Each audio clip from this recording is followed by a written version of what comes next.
Magtatabing dagat tayo.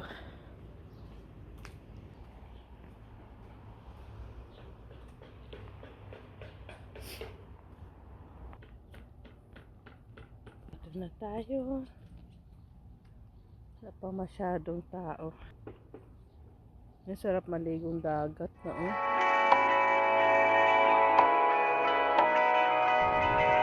Darling down the highway, doing 95 alone. Trying to reach you, call you, but you won't come to the phone. Nakapaglaban na si Mian.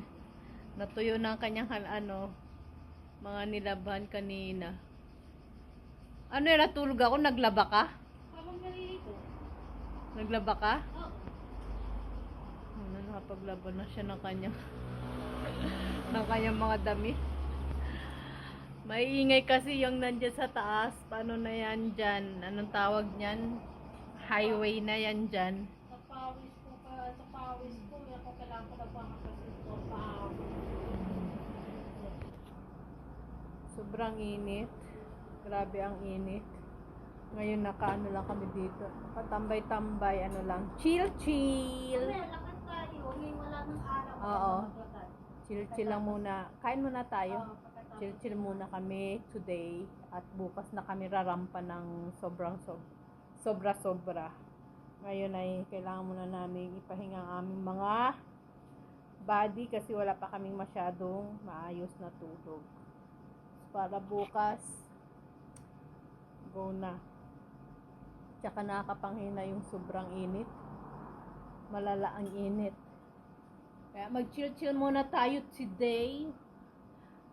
Kakain, magpapahinga at mag-aano ng lakas. Mag-iipon ng lakas for tomorrow, okay? And that's it for luto na ang food namin ni Mian. Gumawa siya ng adobo. Ano ba yun? Ano yung ginagawa? Start na rin kami. Uminom ng wine.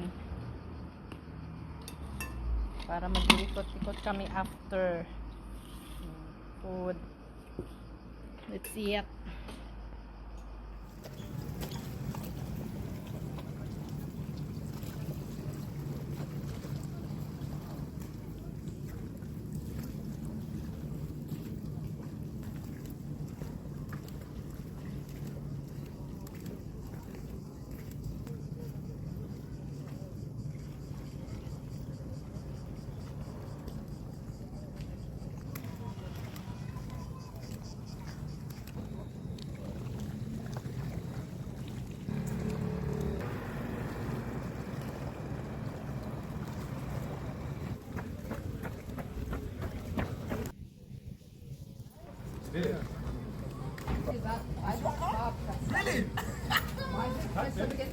You know this Montenegrin thing.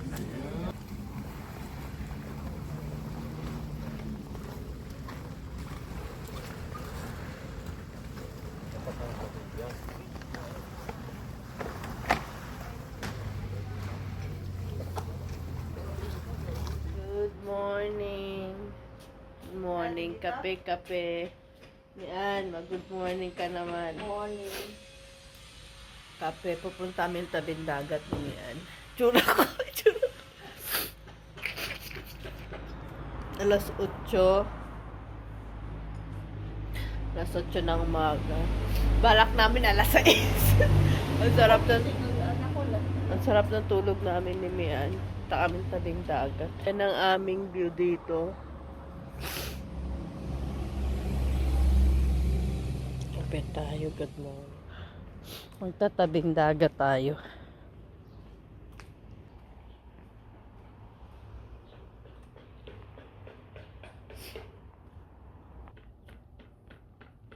Ito na tayo. Wala pa masyadong tao. Ang sarap maligong dagat na Sa almusal muna kami. Gumawa si Mian ng sinangag na may egg. Tayo sa labas kakain.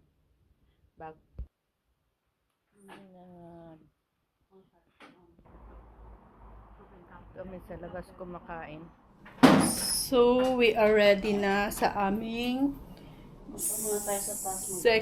second day. Andyan na si Mian. Aking OOTD. Nagka-short tayo. Wala kasi kami malaking salamin dito. So, yan. Kasi mainit today. And hindi pa namin alam kung ano yung aming ganap. So, malalaman pa namin pagpunta namin ng city. Kung ano yung meron na pwedeng gawin today. Ano lang, dito lang malapit sa city. Kasi yung iba namin gagawin medyo malayo sa weekend na namin yung gagawin. At super duper init today. Kaya we'll see kung ano yung kakayanin namin ni Mian. Dahil balak naming akyat ng bundok. Kung kakayanin ng init. Yung katawang kaya, pero yung init hindi pa sure dahil sobrang mainit today. Nag-i-start na nga ang init. So, yun. Kailangan naming maano kasi yung bus dito ay every 1 hour lang. So, kailangan namin siyang mahabol or kundi 1 hour. Mag-attend na naman kami ng 1 hour. So, that's it. Are you ready? Yes. Na kami. O mainit na, nag-start na yung init. Ito yung aming labasan dito, yan. Tapos nandoon sa taas, highway na yan dyan. So let's go. Ha? So waiting na kami dito ni Mian sa bus. So walang exact na na oras kung anong oras darating ang bus. Ano Mian sabi nung Mga 9:40 ang pero sabi niya plus minus. darating ng Maaga o late. Oh, yun, maaga daw o late. So, dito tayo. Waiting kami dito. At sobrang init na. Papakita ko sa inyo yung aming paligid dito. Ayan. Ayan si Mian. Ayan ang bundok, tapos ang dagat doon lang sa baba. Yung apartment namin, nandoon ang apartment namin. Malapit lang. So, ayun. Highway na dito. So, pupunta tayo ng Couture. Doon tayo mag-start. Doon natin nahanapin yung mga tour for today. So, yeah, that's it.